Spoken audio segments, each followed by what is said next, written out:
Pardon, je te laisse, vas-y. Voilà.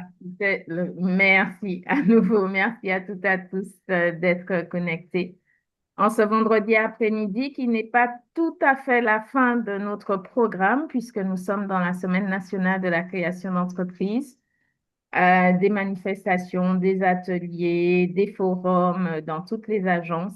Et cet après-midi, le plaisir de partager avec vous sur tout ce qui pourrait être les freins à votre aboutissement de projet. Donc, avec Cécile Simoneau du Carrefour de l'entrepreneuriat, nous allons lister ces freins et surtout, voir quels seraient les leviers à activer pour pouvoir débloquer ces peurs, ces fausses peurs, tout ce qui vous empêche vraiment de passer à l'action et de formaliser enfin le projet qui mijote depuis tant de mois.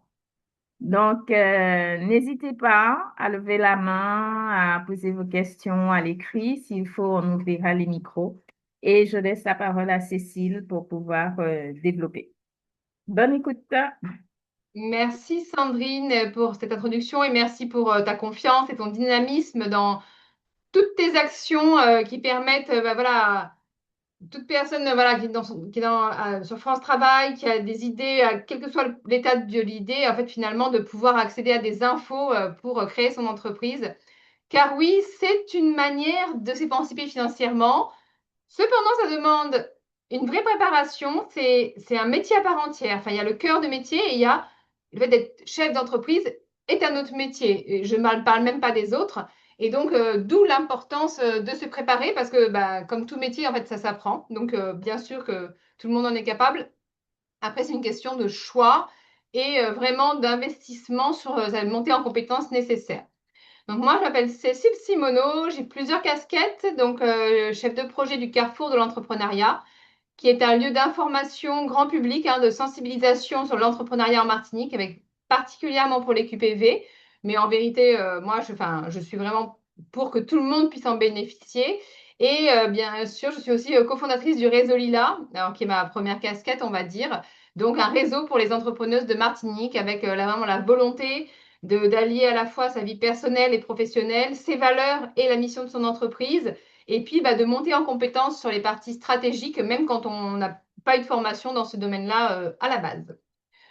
Donc, cet atelier, je vous préviens, ça va secouer parce qu'on est là pour ça. On est là aussi, on est là pour aller un peu bah, sortir de sa zone de confort. Et les personnes qui me connaissent savent que si vous voulez rester dans votre zone de confort, il ne faut pas me côtoyer. Voilà, soyons clairs.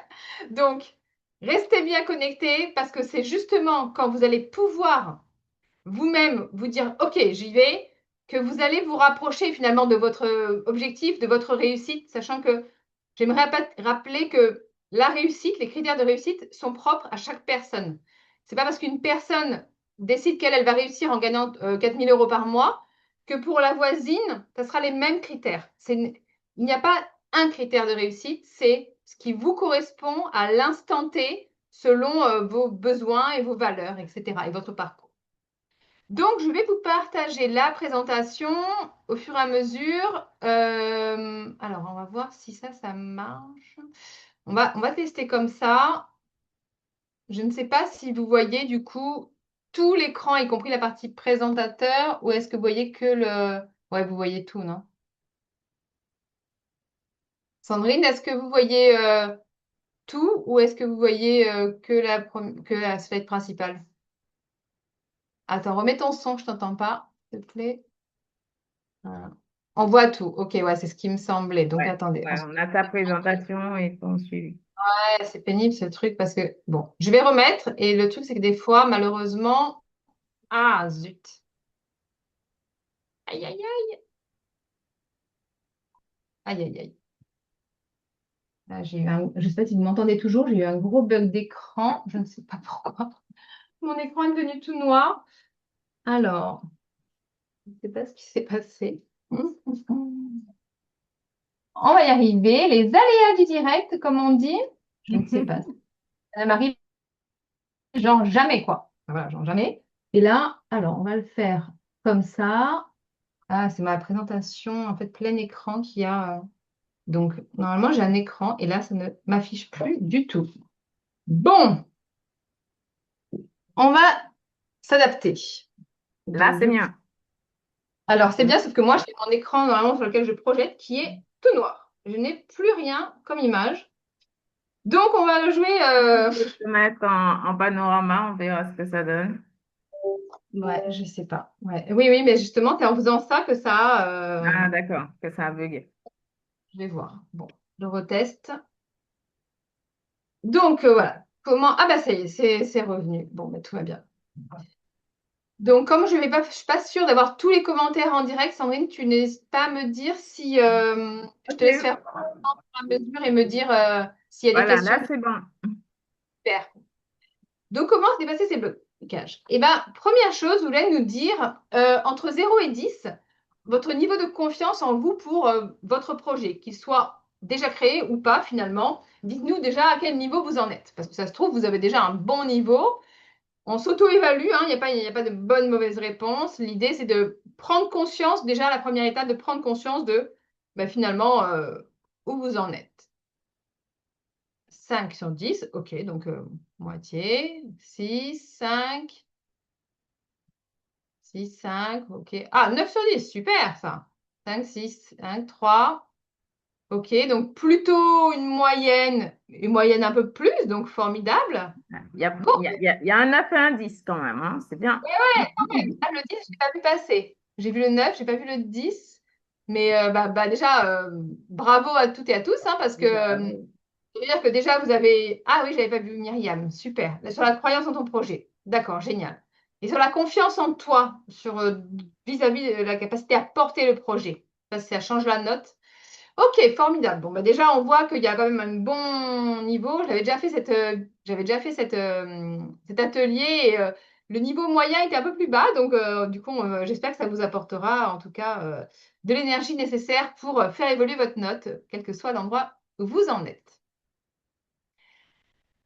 Rapidement, je rappelle donc le Carrefour de l'entrepreneuriat, ce que je vous disais, c'est dans le cadre d'un programme qui s'appelle Entrepreneuriat pour tous, donc Entrepreneuriat Quartier 2030, et vraiment à viser de favoriser l'entrepreneuriat pour les personnes avec le plus de fragilité sociale et financière, avec une priorisation sur la partie QPV, donc voici la géographie pour cette année. Voilà. Port-de-France, Lamentin, Robert, Sainte-Marie. Et la nouveauté quand même 2025, c'est les rivières pilotes qui a été intégrée dans la cartographie, avec une répartition un peu différente que les années précédentes. Ce... Le Carrefour, il s'inscrit dans un ensemble de programmes avec plusieurs niveaux, en fait, finalement, d'orientation et d'accompagnement, donc avec des structures comme nous qui sommes plus sur le côté orientation générale avec le CitéLab. Et puis après, il y a des structures qui vont être là pour vous accompagner, par exemple sur le financement ou sur la structuration de votre entreprise. Alors avec une priorisation pour les personnes des QPV, donc soit qui y habitent, soit qui sont immatriculées. Et sinon, selon les profils, voilà, ça peut aussi matcher. Donc, on a 4 rôles principaux. Donc, on fait des entretiens d'orientation gratuits pour orienter les personnes. On a accompagné cette année 20 entrepreneuses en surendettement ou en grande difficulté financière pour les aider à retrouver un équilibre, retrouver confiance en elles, justement. Donc, les accompagner sur 5 mois. Puis, on a une nouvelle promo qui se lancera pour 2026. On sensibilise aussi sur les réseaux sociaux, notamment le compte Instagram du Carrefour l'entrepreneuriat. Je vous inviterai à le suivre parce qu'on a fait dessus un travail sur le lexique de l'entrepreneur ou de vulgarisation des notions en fait, pour bien comprendre de quoi enfin, les différentes notions à maîtriser. Et on a fait en octobre une semaine de l'égalité entrepreneuriale sur la santé cette année et aussi sur la cartographie de tout ce qui existe à l'entrepreneuriat comme soutien. Et vous pouvez retrouver sur ce compte-là tous les replays, les documents supports qu'on a créés. Et puis, donc on a organisé 6 cette année, rencontres entre les acteurs de l'accompagnement pour à la fois faciliter bien sûr leur synergie de travail et puis aussi ensemble on réfléchit et on développe des outils pour essayer de faciliter l'accès à l'entrepreneuriat selon les spécificités du territoire. Donc voilà, donc, en fait, c'est depuis janvier 2025, mais le travail on le faisait déjà depuis plusieurs années. mais juste sous un autre financement, voilà, rapidement.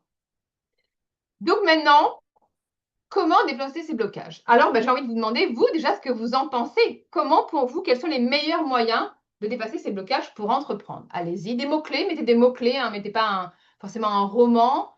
C'est pour vous, en gros, c'est quoi peut-être le levier principal pour dépasser ces blocages? Se lancer, oui, agir, bravo, confiance en soi, connaissance de soi, oui, très bien, oser, développement personnel, oui. Les identifier, bravo Sandra, effectivement, on ne peut pas les dépasser sans les identifier. Croire en soi, tout à fait, oser, confiance en soi, dépasser ses peurs. Des petits pas, excellent. Formation, bah oui, vous avez tout. On peut terminer la vidéo, voilà, vous avez tout. Mais c'est exactement ça, en fait, c'est ce qui est intéressant, c'est qu'en fait, souvent, on connaît la théorie, mais pas pour ça qu'on passe à la pratique. Donc, je vais mettre tout mon cœur et mon énergie pour que vous puissiez, de cette théorie, l'appliquer et aller casser toutes les barrières qui vous empêchent de réaliser votre projet tel que vous l'aimeriez pleinement. Donc voilà, autocompassion, ouais, j'aime beaucoup. Oui, effectivement, l'indulgence avec soi-même, c'est important. Donc, effectivement, il y a quelqu'un qui l'a dit de façon très juste. D'abord, identifier. Moi, je vous invite à identifier vos schémas d'auto-sabotage. Parce que malheureusement, et personne n'y échappe, hein, je vais vous le dire franchement, on a tous et toutes des situations dans le monde professionnel, en tout cas tant qu'on n'a pas travaillé dessus, qui vont se répéter en boucle. Voilà, des expériences, que ça peut être du harcèlement, ça peut être des trahisons, ça peut être en fait de l'injustice, en fait un sentiment d'injustice parce qu'en fait d'autres ont été mieux mis en avant ou pas reconnus pour notre travail ou des choses comme ça. Et en fait toutes ces blessures-là, en vérité, elles viennent juste être une résonance de nos blessures personnelles dans notre vie. Et aujourd'hui, je pense pouvoir dire malheureusement que personne n'évolue sans blessure. Je ne sais pas si c'est un atout ou pas, bon, ça pourrait se discuter. Sujet de philosophie pour le bac de cette année. Mais en tout cas, une chose est sûre, c'est que quand on a des blessures, c'est pas une fatalité. C'est un point de départ, c'est une réalité, mais c'est pas une fatalité. Et le fait de les identifier, de conscientiser finalement nos schémas d'autosabotage, par exemple, quand on négocie. Attendez, hop, pardon, j'ai mon téléphone. Quand on négocie en fait avec un client et que nous-mêmes on baisse notre prix alors que le client nous a rien demandé, ça c'est de l'autosabotage, soyons clairs. Quand on dit oui, non mais je vais faire ça pour toi, je vais faire ça gratuitement, alors que peut-être que les gens seraient prêts à payer mais qu'on n'a même pas demandé, c'est aussi de l'autosabotage. Et quand on va travailler inconsciemment avec des gens qui finalement vont nous arnaquer, etc., le fait de ne pas identifier les signaux précurseurs qui pourtant existent toujours, c'est aussi de l'autosabotage. Donc, à nous aussi de prendre en fait, un pas en arrière, de prendre du recul. Il me semble qu'il y en a un ou une d'entre vous qui a dit ça tout à l'heure. C'est voilà, prendre un peu de recul et conscientiser, identifier. Donc, on peut partir de ce qu'on nous reproche ou quelle situation on crée régulièrement. Alors, allez-y, s'il y a des choses qui vous viennent, partagez. On est là vraiment, il y a pas une histoire de jugement ou quoi. On est vraiment là pour avancer. Donc, les personnes qui vont faire l'effort d'écrire, elles auront déjà fait un pas de plus que les autres. Faire plus que ce qui est demandé. Ouais, il y en a plein, je pense, qui vont se reconnaître. Merci Florence. Alors, voilà, donc ne pas savoir dire non, exactement, c'est tout à fait un schéma d'autosabotage. Les reproches. Alors, est-ce que tu peux préciser, Nelly, est-ce que c'est du mal à entendre des reproches ou est-ce que toi, tu as tendance à être toujours dans le reproche des autres? Je ne suis pas sûre d'avoir bien compris ce que tu voulais dire. Vouloir toujours rendre service, le syndrome du sauveur, tout à fait. Être trop investi pour les autres que pour soi-même. Oh que oui, ça c'est ce qu'on apprend beaucoup aux femmes, hein, parce qu'on apprend beaucoup aux femmes que leur valeur, elle dépend de ce qu'elles apportent aux autres et on leur apprend pas à s'aimer soi-même en première.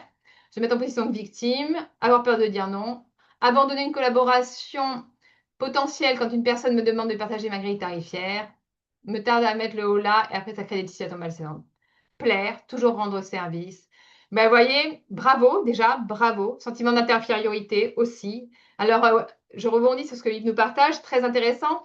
Pourquoi? Parce que quand on est dans cette blessure-là, en fait, on va toujours penser que la vie des autres, la vie avec un S, hein, est plus important, ou en tout cas plus judicieux que le nôtre. Et quand on pense que la vie avec un S des autres est plus important que le nôtre, on pense que la vie avec un E des autres est plus importante que la nôtre. Et du coup, on est toujours dans, ben en fait, finalement, on se limite, on se sabote et on n'est pas, et on n'ose pas se faire payer à sa juste valeur. Donc, hyper important de prendre conscience. Bah, déjà, bravo, bravo vraiment pour le courage d'avoir partagé tout ça. C'est super intéressant et ça vous fait prendre conscience aussi que, vous voyez, tout le monde en partage, tout le monde les subit, ces croyances limitantes.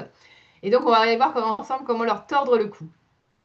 Je vous invite cette fois de votre côté, dans votre cerveau, avec vous-même, à vous demander à quelle blessure ou expérience ou modèle vous reliez ce schéma. Donc, est-ce que vous avez été familialement, il y a eu une blessure familiale? Est-ce que ça peut être amical?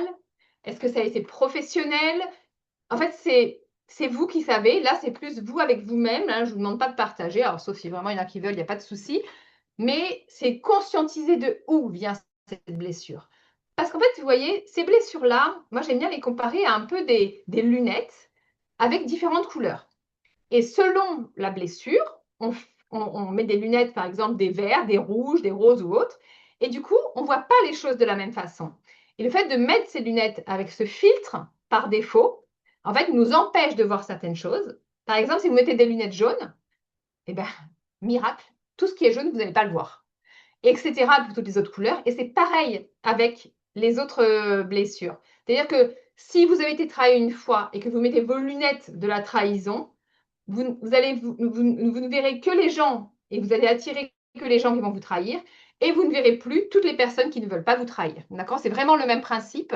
Alors bien sûr, c'est une métaphore, mais vraiment ça s'applique malheureusement. Donc, je vous invite pour chacune de vos croyances limitantes, de ce que vous m'avez partagé, de votre côté, à mettre en face à quelle blessure ça vous rapproche. Il y en a, ça va être assez facile, donc vous allez pouvoir rapidement vous dire, ok, ben effectivement, il y en a qui ont partagé, hein, aîné de la fratrie, effectivement, donc ce rôle de tout est sur tes épaules, presque une deuxième maman ou deuxième parent. Moi-même, j'ai 8 frères et sœurs et je suis l'aînée des filles et donc forcément, je comprends ô combien c'est une charge et qu'après, on a cette tendance à être un peu la grande sœur de tout le monde. Et voilà. Et donc, on sort de ça, on adapte les situations où on a envie, mais avec conscience, les situations, on choisit notre comportement en fait. On ne subit pas ce schéma qu'on répète. Il y a Kellen qui nous partage aussi être amené à être adulte trop tôt en étant enfant. Tout à fait, ça peut être aussi des choses comme ça. Donc ça, c'est de votre côté, c'est vraiment quelque chose de plus intime. Donc je vous invite à le faire et vous allez voir que déjà, ça va enlever des gros morceaux. Quelque chose aussi de très simple et totalement enfin, sans aucun danger que vous pouvez faire quand il y a des choses qui ressortent comme ça et que vous avez vraiment, vous sentez que c'est vraiment pas réglé en vous, parce qu'il y a encore des rancœurs ou je ne sais quoi, et bien tout simplement, vous prenez une page avec un stylo, par un moment vous êtes bien tranquille, et vous écrivez qui vous vient par rapport à ça. On s'en fiche de l'ordre, on s'en fiche de l'orthographe, de tout ça. C'est juste votre, voilà, c'est juste que ça doit sortir en fait. Attendez, oh là là là là, décidément. Je suis harcelée de coups de téléphone, désolée. J'espère que vous m'entendez toujours bien. Donc voilà, et en fait, allez laissez courir votre stylo, laissez sortir les larmes, parce que tant que les larmes n'ont pas en fait finalement lavé toutes vos souffrances, tant que vous n'avez pas évacué toutes ces hormones de stress qui vous polluent, ben, que vous le vouliez ou non, vous allez être entravé dans votre développement entrepreneurial. Et quelque chose qui n'est pas très cool à savoir, mais il faut mieux le savoir avant, c'est que quand vous allez vous lancer à votre compte, toutes les blessures que vous avez vécues, même si vous les avez déjà travaillées sur la sphère personnelle, et ben vous devrez les retravailler sur la sphère professionnelle. Parce que quand on est à son compte, on est pleinement réexposé, on est l'identité la plupart du temps de son entreprise. Et donc, il faut voilà, une à une les redéconstruire. Donc, plus tôt vous vous y mettez, et plus vite vous pourrez être libre et pleinement vivre de votre activité et puis aussi être serein. Voilà. Donc, à la fois financièrement, dans la charge aussi de travail, etc. Parce que, par exemple, si vous avez des modèles de quelqu'un dans vos proches qui, pour qui la réussite, c'était ne jamais être à la maison, être toujours submergé de travail. Oui, mais par exemple, bon, c'était souvent les papas, hein, ton papa, il a réussi, mais jamais à la maison, toujours au travail, ben, en fait, si inconsciemment vous reportez ça comme mon modèle de réussite, vous allez vous surcharger en fait de travail et pas forcément être rentable derrière, parce que c'est ça qu'il faut voir, il faut dissocier le fait d'avoir un emploi du temps très rempli et d'avoir un compte en banque très rempli. Ces choses peuvent être totalement, malheureusement, ne sont pas forcément liées. Et donc, vaut mieux prendre du recul, travailler moins, mais mettre le focus sur ce qui nous ramène plus d'argent et ne pas culpabiliser s'il y a des jours où vous vous reposez et que vous gagnez bien votre vie. D'accord? C'est tout ce que je vous souhaite à chacune et chacun d'entre vous. Est-ce qu'il y a des questions et des réactions par rapport à ça? Ou est-ce que c'est OK pour tout le monde? N'hésitez pas, c'est le moment. J'attaque fort, hein, j'attaque fort, ouais, on n'y va pas, ouais, on est là pour. OK, bon, bah super. Donc, ça là, je continue. Alors, ah, décidément, ce jour-là, j'ai un problème avec mon écran. Oh. Alors, étape 2, c'est identifier ses peurs. Et les peurs que vous avez ne sont pas forcément celles auxquelles on pense. La peur, en tout cas, ce qui est de ce que des entrepreneurs que je côtoie depuis plusieurs années et qui viennent le plus souvent, la peur d'être différent, d'être différente, d'oser faire ce que les autres ne font pas et de recevoir des avis négatifs. Oh, combien ça fait peur. Laissez parler les gens. Alors, qui se reconnaît dans cette peur déjà? Allez-y, dites-moi, peur de l'échec. OK. Alors là, on parle déjà de peur d'être différent. Être différente ou différent. Peur de faire, en fait, en dehors de la norme, en dehors des codes, en fait. Vous voyez, c'est vraiment ce côté formatage dans lequel on a tous, et la plupart, enfin, la grande majorité d'entre nous, été éduqués, autant que ce soit à la maison, que ce soit à l'école. On est dans un, il faut penser comme tout le monde, il ne faut pas sortir des cases, etc. Et le fait de sortir des cases est souvent synonyme de danger hein, dans tout notre parcours social, on va dire, que ce soit scolaire ou même social. Et de ne pas être comme tout le monde, oui, des fois, ça peut faire peur, quoi. Ne pas nous casser la figure en ne suivant pas les chemins traditionnels, etc. En fait, il faut vraiment prendre conscience que, en gros, le fait d'être différent, c'est, en gros, vous êtes point A, il y a une autoroute devant vous que tout le monde prend qui amène au point B, d'accord? Et ça, c'est ce que tout le monde prend. Donc, en fait, la route, elle est hyper embouteillée et, vous voyez, c'est jour de carnaval à Fort-de-France. Vous voyez, ce jour-là, ben, vous êtes là, dans la foule, d'accord? Donc, en fait, personne ne va vous remarquer, vous spécifiquement. Des façons de se faire remarquer, c'est soit de faire un carnaval seul un jour où il n'y a personne dans les rues de Fort-de-France, là on vous remarque, ou sinon le jour de carnaval, c'est d'avoir un rôle particulier dans un char ou peu importe, d'avoir un rôle qui va faire que vous allez vous démarquer. Ben, là, c'est exactement pareil. Mais après, il faut assumer. Et là, on vient à l'étape 2 de la peur, c'est de sortir de sa zone de confort. D'accord? Faire des choses nouvelles, faire des choses qu'on ne maîtrise pas encore parfaitement, sur lesquelles on n'a pas forcément 10 ans. On ne peut pas se permettre d'avoir 10 ans d'expérience dans chaque chose qu'on va faire dans l'entrepreneuriat. Il faut quasiment apprendre et faire quasiment de façon simultanée. Parce que les compétences nécessaires à la réussite, que ce soit la gestion stratégique, la gestion financière, la communication, votre suivi administratif, votre relation clientèle, votre cœur de métier, en fait, tout ça, ce sont des compétences que vous allez utiliser en simultané et que vous allez acquérir parce que ce sont des choses qui vont évoluer très rapidement. Et donc, vous n'avez pas le temps, ce temps d'intégration de je me forme, j'ai 5 ans d'expérience tranquillement et ensuite je passe à l'action. Non, en fait. On apprend, on intègre et on agit. C'est pas pour ça qu'on fait n'importe quoi. Mais en fait, en tout cas, le temps, il doit être très raccourci parce que sinon, le temps que vous mettiez en place, le marché ne sera plus tel qu'il était au moment où vous êtes formé. Et du coup, la niche dans laquelle vous voulez vous positionner n'a plus forcément de pertinence, en tout cas, de choix. Donc, sortir de sa zone de confort, plus vous êtes à l'aise avec ça, et plus ça sera facile de réussir. Alors, dites-moi, vous, sortir de votre zone de confort entre 1 et 5. 1, c'est très difficile. 5, c'est super facile. Dites-moi comment vous en êtes. 2, OK, donc c'est dur. 1, OK, OK, OK. Ouais, donc ça, c'est chaud. Ah, Francesca, bravo. Bravo, Silou. OK. Donc, plutôt dur. Plutôt dur, avec quelques-uns qui s'en sortent. Eh bien, je vais vous dire un secret. La zone de confort, le mieux, c'est de s'expérimenter tout le temps au quotidien. C'est-à-dire que ce n'est pas forcément que dans votre monde professionnel, c'est aussi dans votre vie personnelle. Oser dire des choses à des personnes qui ne sont pas forcément agréables, qu'on a fois on en évite.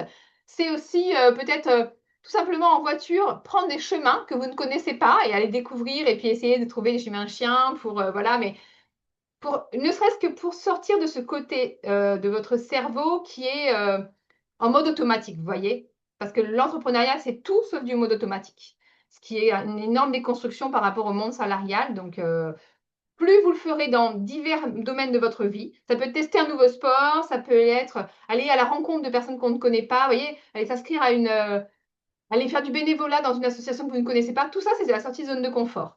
Et plus vous êtes à l'aise avec ça, quel que soit le domaine, et plus dans l'entrepreneuriat, ça sera facile aussi. Et vous allez voir qu'à chaque fois, en fait, votre zone de confort, finalement, va s'agrandir. Et en fait, même si le challenge, il est juste derrière, et ben en fait, ça va activer juste le stress nécessaire pour vous booster, mais pas pour vous paralyser. Voilà.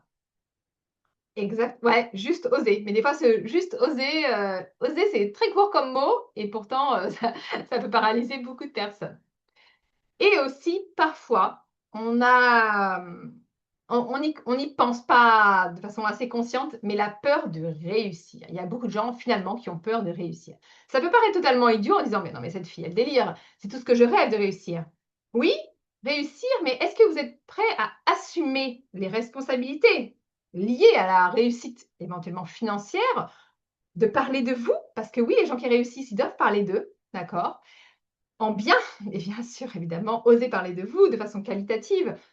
Je vais vous raconter une petite anecdote très rapide. C'est qu'une fois, j'étais à un événement où il y avait Shirley Bio. Je ne sais pas si vous connaissez, c'est la fondatrice de Cadalis et qui est une femme vraiment pétillante, qui est vraiment voilà, et qui a gagné énormément de concours pour tous ces produits Cadalis qui sont faits à base de principes actifs de des peaux de banane. Donc, je ne sais pas si vous connaissez, mais bon, si vous ne connaissez pas, c'est l'occasion de les découvrir.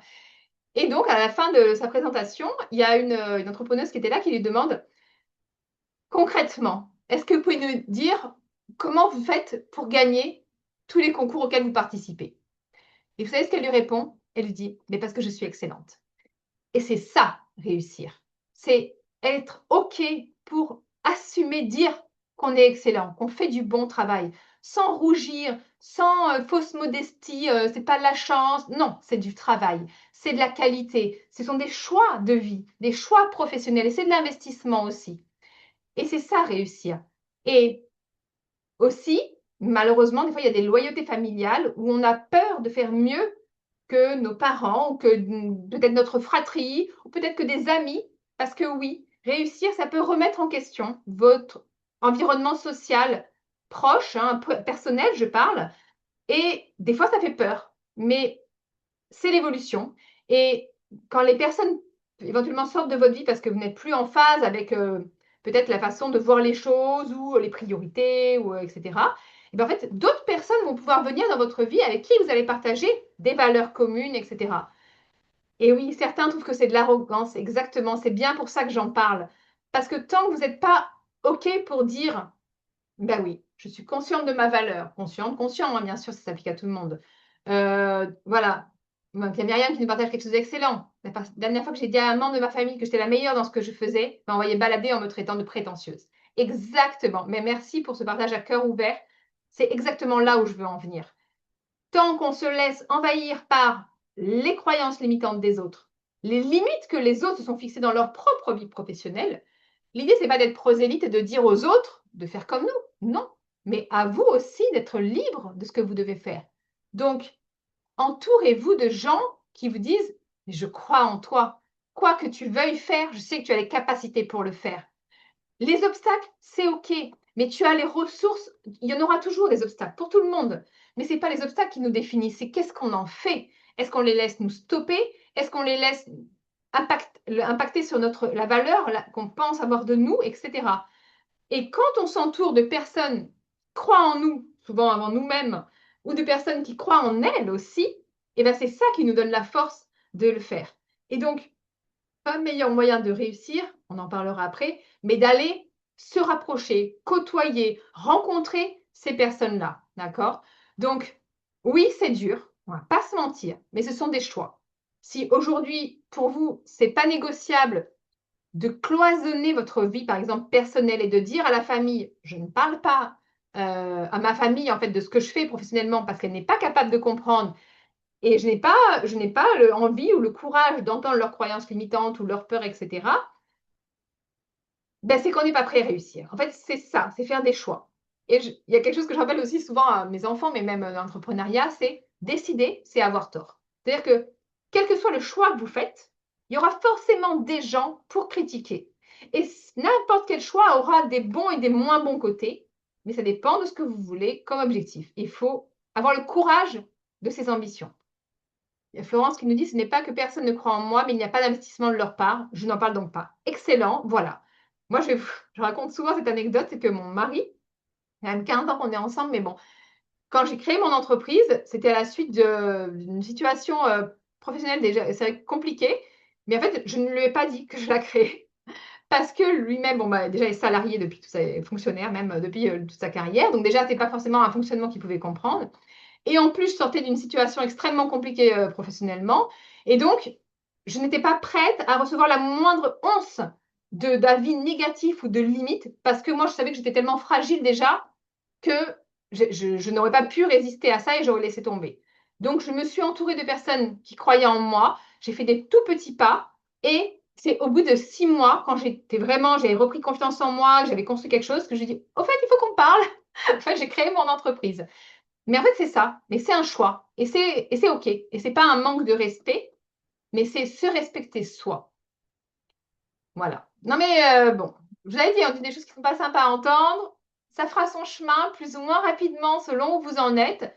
Et quels que soient les choix que vous faites ou que vous ne faites pas, c'est OK. En fait, il y a pas de jugement à avoir, mais il faut juste être conscient que chaque choix qu'on fait, ça a des conséquences. Voilà. Est-ce qu'il y a des questions par rapport à ça ou des réactions déjà? Est-ce que par rapport à ça, ça vous a aidé à identifier Alors, si on va faire ça, quelle est l'action que vous allez mettre en place là dès aujourd'hui pour identifier et puis commencer à dépasser vos peurs? Pendant ce temps, je lis vos messages. Donc, Patricia qui nous partage, en général, nos proches ont peur pour nous et voient de leur côté. Tout à fait, Patricia. C'est ce que je disais, ouais, leurs limites. Donc, dites-moi l'action là que vous allez mettre en place pour dépasser vos peurs qui vous sont propres. Et puis d'ailleurs, les peurs, il y en aura tout au long du trajet. Donc, mieux vous êtes capable de les dépasser et plus vite vous avancerez. Allez-y. Écrire mes peurs. Super. Et en phase de les écrire, chacune, tu mets une action que tu vas faire pour la dépasser. Excellent. Quelqu'un d'autre? Page blanche. Alors, page blanche, pas compris. Page blanche, c'est-à-dire qu'il n'y a pas de peur. Faire une formation comptabilité. Excellent. Oui, écrire, très bon conseil. Oui, écrire, c'est toujours une bonne. C'est toujours une bonne. Puis, au pire, ça ne vous fait rien, mais vous n'aurez pas perdu grand-chose. Parler de mon projet à mon entourage. Ok, excellent. Donc, ça veut dire que là, tu décides de dépasser justement ces limites de l'entourage. Dire à mon entourage que je suis compétente et que j'ai confiance en moi. Bravo, excellent ça. S'affirmer, être sûr de soi, génial. Ok, bon, je vous laisse écrire sur une page blanche. Ok, merci Nelly, je comprends mieux. On va passer à l'étape 3. Ça va être visualiser son avenir. Attends, je vais surveiller là. Donc, vos avenirs, ben, c'est vous qui allez le définir. Donc, il faut savoir où vous allez. Pourquoi vous faites ça, en fait? Parce que si vous n'avez pas ce pourquoi qui est très profond en vous, c'est quelque chose qui vous vient des tripes, un objectif tellement fort que ça va vous permettre de tout dépasser, les premiers obstacles, vous allez abandonner. Et c'est ce qui va différencier les personnes qui vont vraiment faire des choses incroyables des personnes qui auraient peut-être commencé les mêmes parcours, mais qui ont arrêté en cours de route. Première chose, dites-moi, pourquoi vous voulez entreprendre? Qu'est-ce qui vous motive le plus dans ce projet? Est-ce que c'est non, comment dire, une visualisation d'énormes richesses? Est-ce que c'est pour changer quelque chose qui vous révolte dans le monde? Pardon. Est-ce que c'est pour créer quelque chose qui n'existe pas? Est-ce que c'est pour avoir plus de flexibilité? Je préfère le côté flexibilité que liberté parce que l'entrepreneuriat, c'est pas vraiment de la liberté, de la flexibilité un peu plus, mais voilà. Donc, allez-y, dites-moi, il n'y a pas une bonne réponse, ni il n'y a pas de mauvaise réponse, donc allez-y. Qu'est-ce qui vous pousse à entreprendre? Moi, pour ma part, c'était vraiment la flexibilité par rapport à mes enfants, l'alignement avec mes valeurs et la volonté de mettre en place des choses pour réduire, enfin, Agir sur des injustices qui me révoltaient. Libérer sa créativité, plus de flexibilité, oui, sur son temps de travail. Ok, Marine, super. Transmettre mon savoir, partager mes expériences, alignement avec mes valeurs. Excellent. J'entreprends parce que j'ai atteint le plafond de verre dans la grande entreprise où je travaillais et que je peux transmettre ici. Ça fait 8 mois que je suis en Martinique. OK. Plus de flexibilité, avoir des coups des franches et être utile dans des actions que les entreprises ne peuvent pas mettre en place. Excellent. Acquérir une flexibilité pour pallier pro-perso car enfant a besoin. Oh, je compatis pleinement. Mon rêve, j'aimerais apporter vie dans le quartier, surtout pour prendre soin des personnes âgées. C'est merveilleux ça. Le patron ne comprenne pas toujours ça. Ça, c'est clair. Flexibilité, être maître de ses orientations, transmettre, aider, flexibilité des horaires à la maison. J'ai compris que mon temps, c'est ma vie. Je souhaite le mettre à profit pour moi-même au lieu d'un patron qui n'a pas de reconnaissance. Bravo, Audrey. Agir sur des injustices, avoir une flexibilité pour voir grandir mon fils. Génial. Besoin d'aider les autres, être utile, embaucher. Super, Christina. Tout le monde peut atteindre ses objectifs et j'aime les accompagner sereinement. Ben, c'est merveilleux. Ben, franchement, bravo et merci pour ce que vous apportez parce que quand on est porté par ces valeurs-là, ça peut donner que des belles choses. Angélique qui nous dit plus de flexibilité, partager mes savoirs tout en faisant ce que j'aime, aider les autres financièrement parlant, bien sûr. Eh bien, merveilleux. Maintenant, je vais vous inviter à écrire, alors plutôt vous de votre côté, où vous voulez être dans 3 ans. Alors à la fois le côté pro, le côté perso, mais aussi le côté finance, le côté cadre de vie, etc. Donc, verbaliser et partager ça alors autour de vous, en fait, dans le sens où faut que ça devienne une réalité, cet objectif. Il ne faut pas que ça soit juste dans un coin de votre tête de façon timide. Donc, vous, est-ce que vous avez déjà une vision de où vous voulez aller? Parce que c'est cette vision qui va vous faire avoir des bons choix, qui va vous permettre d'un jour de se dire, bah, une question que je me pose régulièrement, c'est quelle serait la situation exacte dans laquelle tu te dirais, j'ai réussi ce que je voulais faire? Et en fait, cette question, elle a l'air très simple, mais en fait, elle est très difficile à répondre, enfin, selon les gens, bien sûr. Quels sont les critères exacts qui vont permettre de dire j'ai réussi? Parce que la réussite, c'est pas une sorte de chimère qu'on poursuit inlassablement, parce que l'espoir fait vivre, mais pas trop longtemps non plus. Hein. C'est-à-dire que si vous êtes sans cesse à dire c'est plus loin, plus loin, plus loin, c'est pas bon. Mais on peut avoir plusieurs paliers de la réussite, d'accord? Donc, quels sont pour vous vraiment les critères de dire j'ai réussi, j'ai atteint mon équilibre. Et moi, ça fait donc quasiment 10 ans que je suis à mon compte. Et donc, dès la première année, hein, j'avais fait cet exercice. Et en fait, ce qui était rigolo, c'est que je sais pas, 3-4 ans plus tard, je suis retombée sur la feuille dans laquelle j'avais écrit, en fait, sur un cahier. Et qu'en fait, j'avais atteint ça. Mais en fait, je ne me rappelais même plus que j'avais écrit ça au début. Et du coup, ça m'a encouragée à réécrire. Et du coup, en fait, je sais pas, tous les 2-3 ans, je retourne sur du coup, ce cahier et je vois quel était mon objectif suivant. Et ça fait plaisir parce qu'à chaque fois, je m'aperçois que plus ou moins consciemment, du fait de l'avoir écrit, ben, j'atteins mes paliers de réussite. Alors, Marine dit être alignée, être confiance en soi, vie professionnelle épanouie, harmoniser mon temps pour ma vie de couple et de femme. Être heureuse dans mon travail, rentable, disponible. Dans 3 ans, j'embaucherai des jeunes, j'aurai plus de services pour mieux aider, je serai reconnue dans mon expertise, j'aurai brisé la barrière de la timidité. Bravo. Sortir de la précarité, me développer sur tout le département, financièrement, ne plus prioriser mes désirs. Merveilleux. Alors, vous voyez, il y a des différences entre ce que les unes et les autres ont partagé. Je n'ai pas vu de réponse d'homme pour l'instant, mais voilà. C'est qu'en fait, il y en a qui sont très généralistes, être épanouis, et il y en a qui vont être très factuels. Embaucher des jeunes, voilà, reconnus, etc. Et bien, en fait, plus votre objectif, il est concret, il est cadré dans un montant financier, une durée de travail hebdomadaire, des choses comme ça, et plus il sera facile de l'atteindre. Alors, une activité plutôt temps partiel, mais de grande qualité, équilibrer pro-perso, temps personnel, des clients pleinement satisfaits qui pourraient me conseiller auprès d'autres entreprises. Génial. Être entrepreneuse et transmettre. Alors, développement d'entreprise, m'épanouir, avoir apporté du bonheur au quartier, donner du meilleur. Génial. Être en SAS, développer des activités avec mon compagnon qui est dans le BTP. Merveilleux. Donc, chacune et chacun d'entre vous qui ont partagé ça, je vous invite à le mettre sur un petit cahier à côté et d'aller vraiment écrire de façon détaillée en fait cet objectif, mais très détaillé. Hein. Je veux gagner 3 500 euros par mois. Je veux travailler 4 jours par semaine. Je veux prendre 2 mois de vacances par an, etc., etc. Vous voyez vraiment des choses de très, très concrètes parce que c'est grâce à ça que vous allez pouvoir faire des choix stratégiques et personnels et professionnels pour vous guider. Alors, Audrey qui dit, j'aimerais contribuer à ce que les entreprises locales soient fortes économiquement, je serai propriétaire, je pourrai voyager avec mon fils, mon chéri, passer des moments de qualité. Merveilleux. Ben déjà, c'est déjà plus précis, d'accord? Et puis, en fait, vous allez voir que tout simplement, c'est un peu magique. Quand vous avez cet objectif final, et bien en fait, vous allez avoir une sorte de rétro-planning qui va s'intégrer. Donc, par exemple, votre objectif est à 5 ans. Et bien, à 5 ans, donc c'est ça. Donc, à 4 ans, où est-ce que vous devrez en être? Puis à 3 ans, à 2 ans, à 1 an, à 6 mois, 3 mois, etc. Et en fait, de façon magique,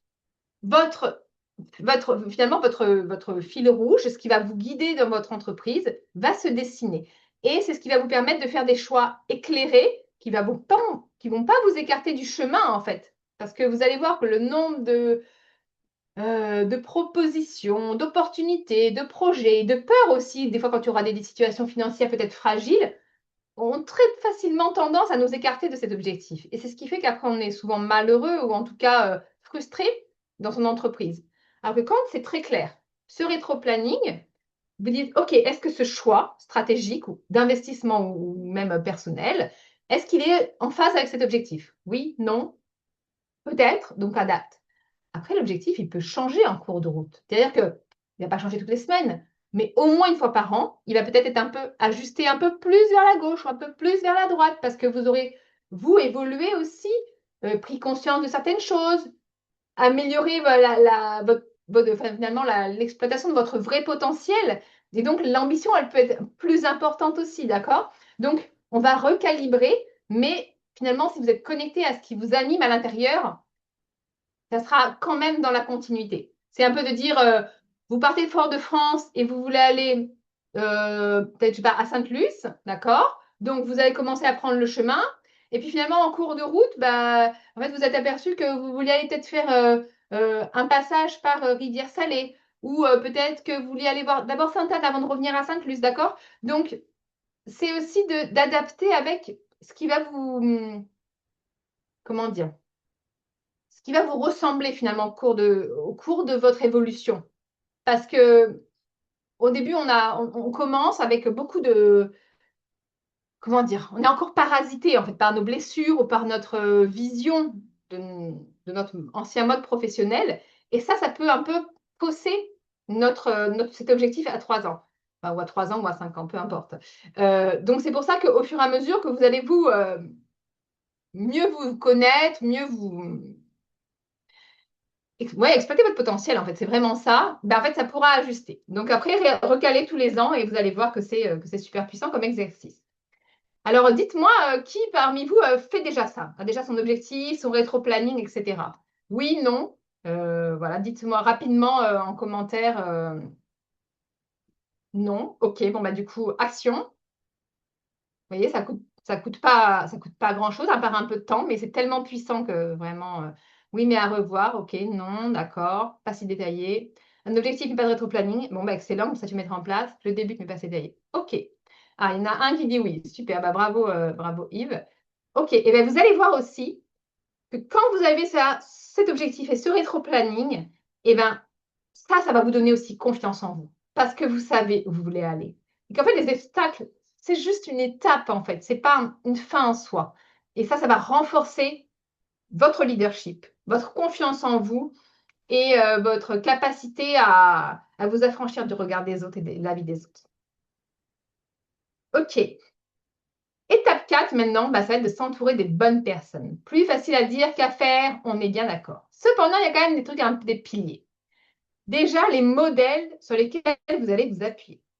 Donc, ça, c'est plus le côté personnel, faire de votre côté. Quelle est la situation des 5 personnes que vous fréquentez le plus? D'accord? Parce que on a un entourage qui peut être professionnel, qui peut être amical, familial, d'accord?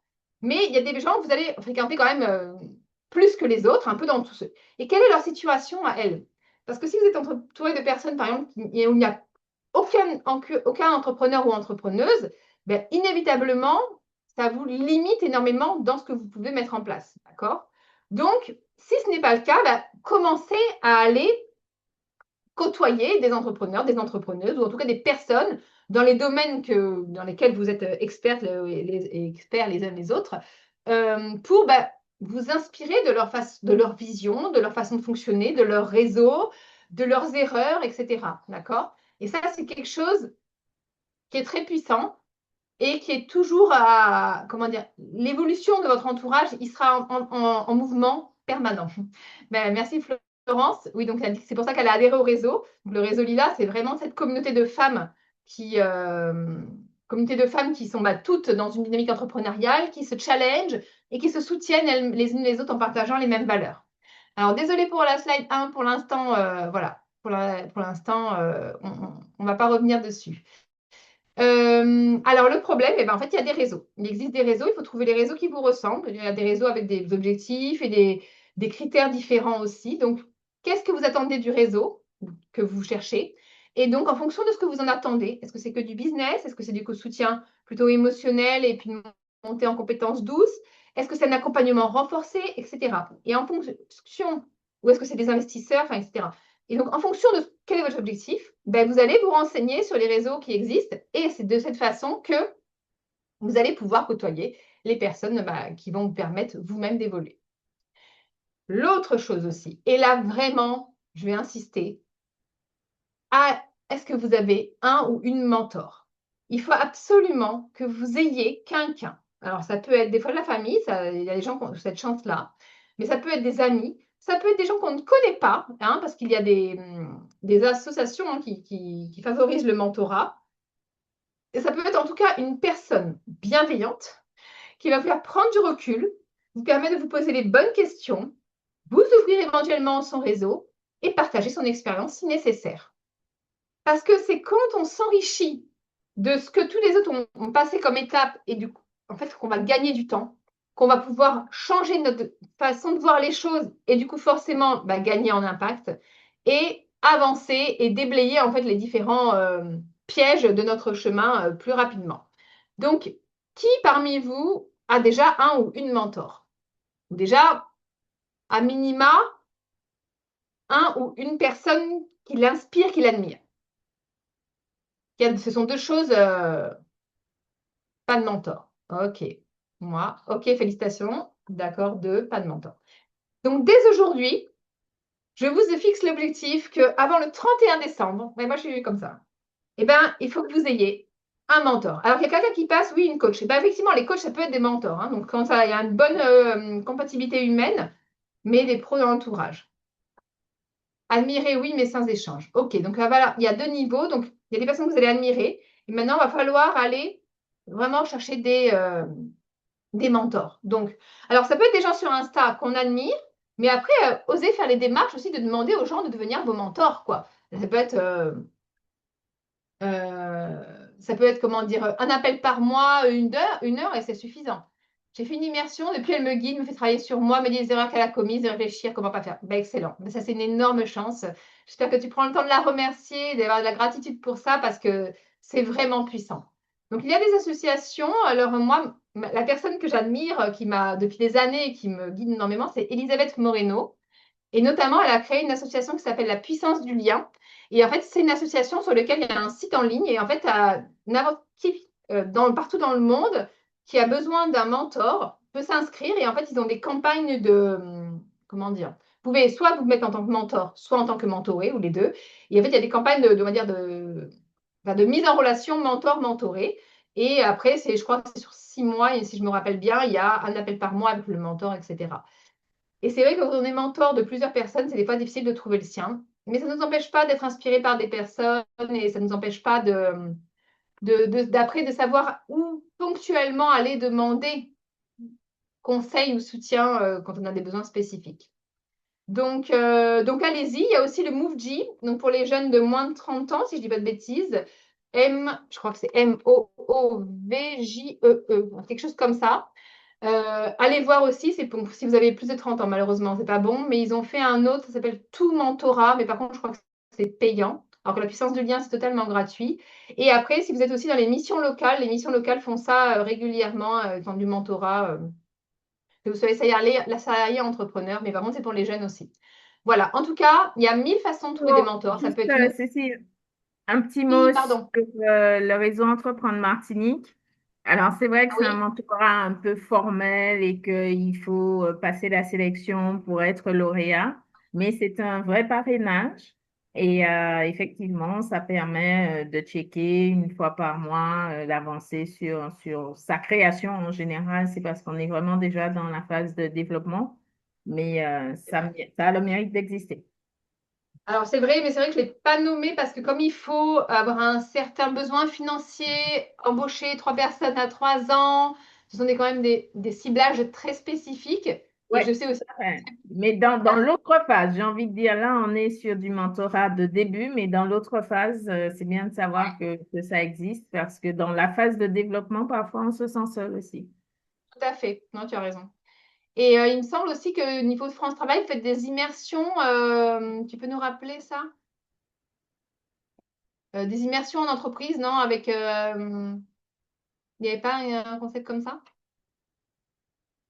Alors, Sandrine, une créatrice peut le faire soit à titre de découverte métier, soit à titre de préparation de son projet. Et donc, c'est immersion facilitée, francetravail.fr. N'importe quelle entreprise, une semaine ou un mois, en tout cas jusqu'à un mois. Et si on tombe sur un chef d'entreprise bienveillant, comme elle disait tout à l'heure, c'est quelqu'un qui peut aussi nous amener énormément d'informations et d'astuces pour la suite du parcours. tout à fait. Donc, si vous êtes encore voilà, inscrit à France Travail, bah, demande, si tu peux nous repartager le lien pour les personnes qui seraient intéressées, s'il te plaît. Et voilà, donc c'est vraiment toutes ces astuces-là. Ça a l'air de rien comme ça, mais en fait, ce sont des choses qui vont faire des bons énormes dans bah, votre projet, votre vision et gagner vraiment du temps et du coup, forcément, plus de rentabilité et de sérénité, quoi. Et puis, bah, du coup, hein, est-ce que vous fréquentez des gens à qui vous voulez ressembler? Donc, est-ce que vous allez aux événements de personnes qui vous inspirent, suivez leurs conférences, lisez leurs livres, etc.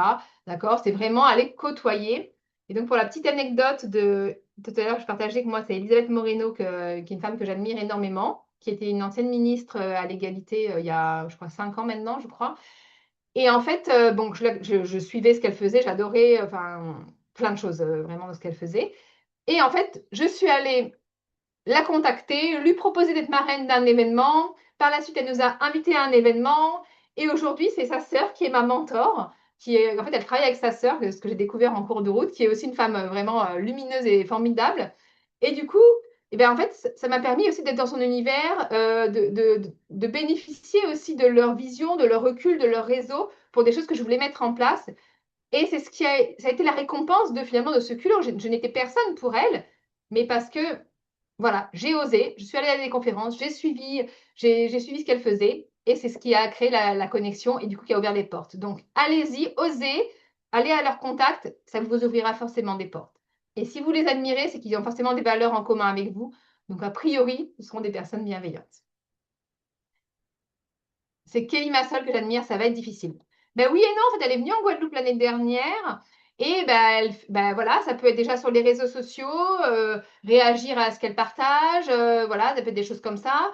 Ça peut être aussi de se dire, bah écoute, tu te fixes elle est sur plein d'événements, Go Entrepreneur ou autre, enfin, voilà, elle participe à plein d'événements, que tu te fixes que une fois dans l'année ou une fois tous les 2 ans, tu te mets un budget dédié à aller la voir en un événement et aller essayer de créer un contact. Voilà. C'est ce genre d'objectif aussi, parce que du coup, ça va permettre d'aller bénéficier de l'énergie de ces événements aussi. C'est pas pour rien qu'elle est invitée là, c'est que ça amène une énergie qui va vous propulser. Donc, allez, action Myriam, tu repères les prochains événements ou années, tu évalues le budget nécessaire et chaque mois, même si tu mets 10 euros par mois de côté pour ça, et ben, ça veut dire qu'un jour, tu pourras y aller. Et en attendant, est-ce que tu as lu son livre? Réagis sur les réseaux sociaux et n'hésite pas aussi à dire, OK, comment elle se projetait, comment Kelly Massol aurait réagi dans cette situation face à ce challenge. Tu vois, à toi-même te mettre dans la peau de cette femme que tu admires.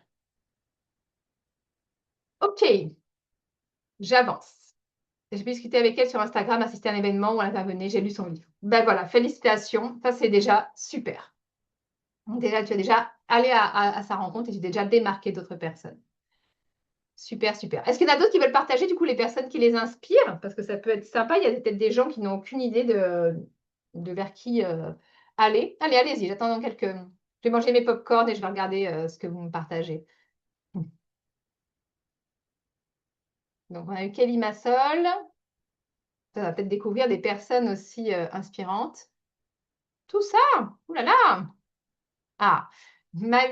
Ah non, Tony Bright, Tony Jazz, ok, c'est Lana. Merci Fred, trop chou toi. C'est plus une photographe dans mon domaine. Ok, génial. Oui, tu auras des bons points en plus, Frédéric.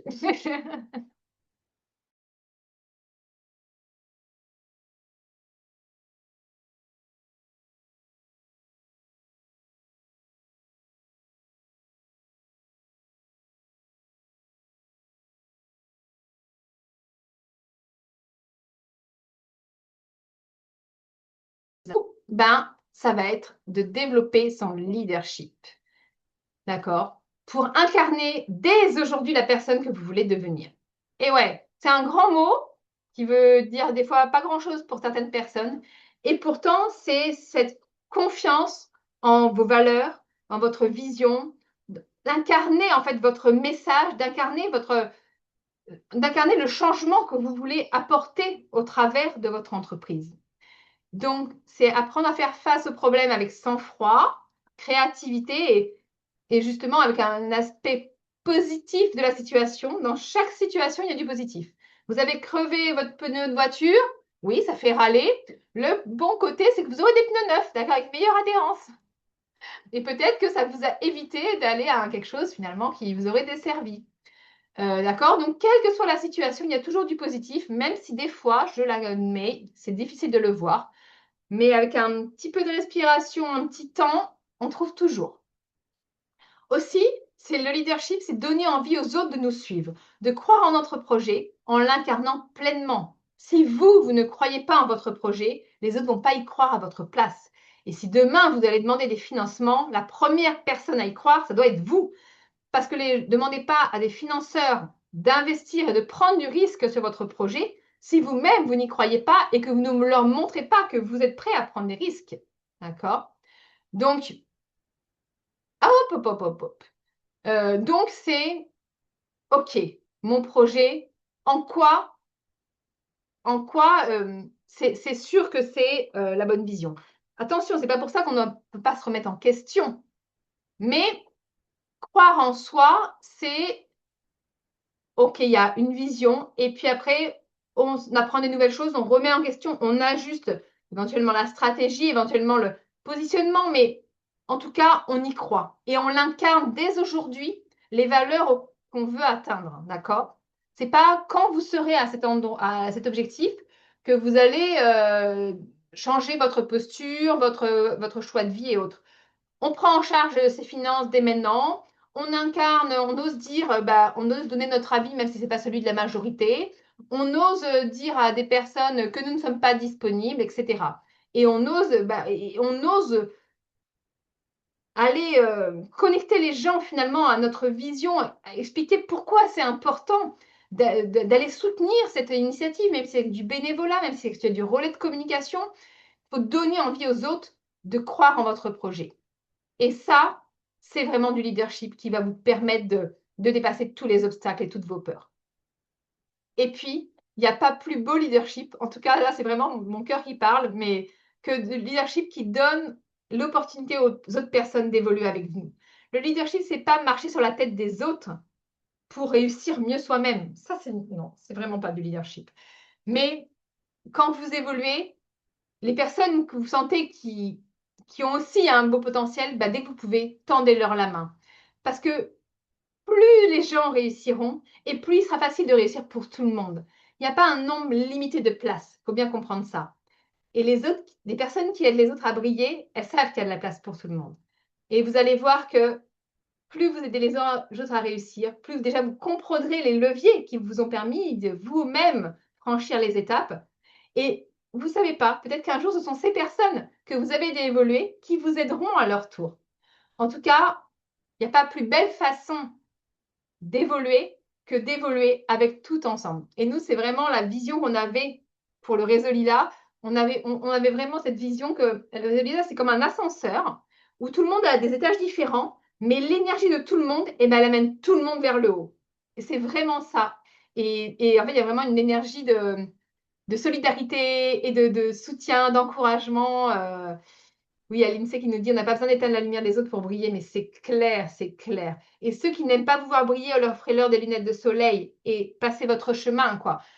Et c'est vraiment ça. Juste une petite anecdote pour vous faire prendre conscience. Il y a au mois de novembre, du coup, là, on a organisé un concours de pitch pour valoriser des entrepreneuses qui avaient été résilientes et tenaces, en fait, hein, dans leur parcours. Et au moment de présenter leur pitch, des fois c'était dur parce qu'il y avait énormément d'émotions, parce que c'est difficile de se livrer comme ça. On était presque 70 dans la salle, on était bien 70 même. Et des fois c'était dur. Et ben déjà, les candidates entre elles, alors qu'elles étaient neuves, on pourrait penser elles s'encourageaient. Oui, c'était génial. Merci Lindsay, merci pour ce témoignage. Et les gens, personnes dans le public, en fait, elles étaient là à encourager, elles applaudissaient, elles étaient vraiment dans une énergie d'amour pour aider chacune à briller. Et du coup, c'est clair que c'était dur. C'est les femmes qui ont fait, et encore merci pour celles qui sont connectées, de l'avoir fait parce que c'était génial. Et ça nous montre que quand on est tout ensemble, et tous aussi, hein, bien sûr, sur l'évolution de tout le monde, c'est là, en fait, que tout le monde peut y arriver. Donc, vraiment, dès que vous avez l'opportunité. Mais sans vous oublier, d'accord?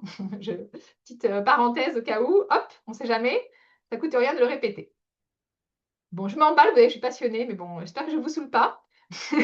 J'essaie de tenir le timing. Non, ça va, je vais encore 10 minutes. Allez, l'étape 6, ça va être tout simplement de faire des petits pas, de décomposer son chemin. Oui, c'était super, ouais. Merci Sylviane encore. Décomposer son chemin et avancer progressivement. Lister les objectifs à atteindre, les décomposer en chacune, vraiment des micro-étapes, mais vraiment des micro-étapes, de tout petits pas. Genre, pour atteindre tous ces objectifs à 5 ans, ramenez-le genre à aujourd'hui, qu'est-ce que je peux faire pour ça? Et c'est ces micro-étapes qui vont vous rassurer et qui vont vous permettre de rendre ça possible.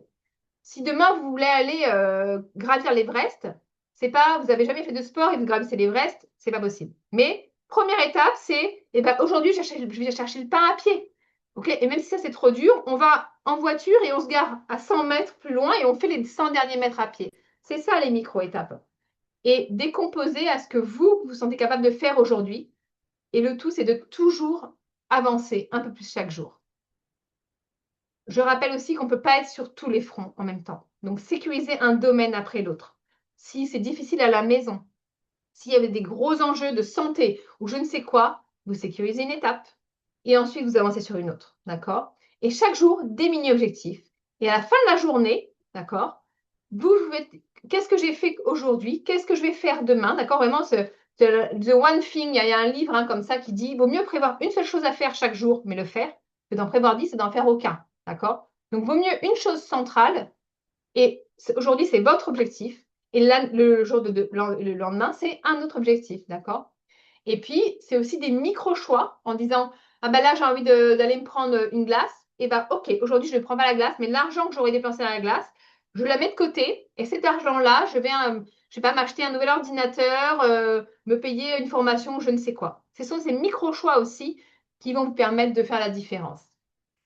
Et surtout, pensez à noter, à vous récompenser régulièrement pour vos évolutions, votre courage, vos avancées et pour vos échecs. Il y a des moments où vous serez raté et c'est OK. Vous vous serez trompé, vous n'aurez pas pris le bon chemin, c'est pas grave. Récompensez-vous pour ça aussi. Parce que du moment où vous continuez d'avancer, c'est que c'était une étape, ce n'est pas une fin en soi. Voilà ce que je voulais vous partager et rappeler qu'être entrepreneur, ce n'est pas qu'un statut, c'est avant tout une posture. Et je vous souhaite de tout cœur que, quel que soit où vous en êtes, dès aujourd'hui, avoir le courage et de faire le choix de dire, je suis entrepreneuse, entrepreneur de ma vie, dès aujourd'hui. Et en fait, c'est en incarnant ça dès aujourd'hui que votre entreprise, naturellement, suivra. Voilà pour cet Projet atelier. de vie, projet d'entreprise, projet Voilà. perso, projet pro. C'est toute la coordination qui donne du sens. Exactement. Donc, j'espère que ça vous a plu. C'était vraiment avec le cœur. Et si vous avez des questions, des réactions, je pense qu'on peut encore prendre 10 minutes pour ça. Et puis, merci pour vos messages. Je suis ravie Voilà. Et de Ah, part et d'autre, que ce soit le réseau Lila ou le réseau des référents Créa, nous restons à votre écoute. Si vous avez des questions, si vous avez des besoins d'entretien individuel, si vous rencontrez des freins dans, voilà, l'aboutissement du projet, nous sommes à votre écoute et tout le réseau, tout l'écosystème des partenaires est aussi là pour vous en fonction du degré d'avancement du projet. Donc, n'hésitez pas, soyez déterminés et vous l'êtes. Et puis, bon courage pour la suite de vos projets. ben, merci Sandrine. Je vous mets alors dans le chat, je vous mets les deux liens vers les comptes Instagram du Carrefour de l'entrepreneuriat et du réseau Lila.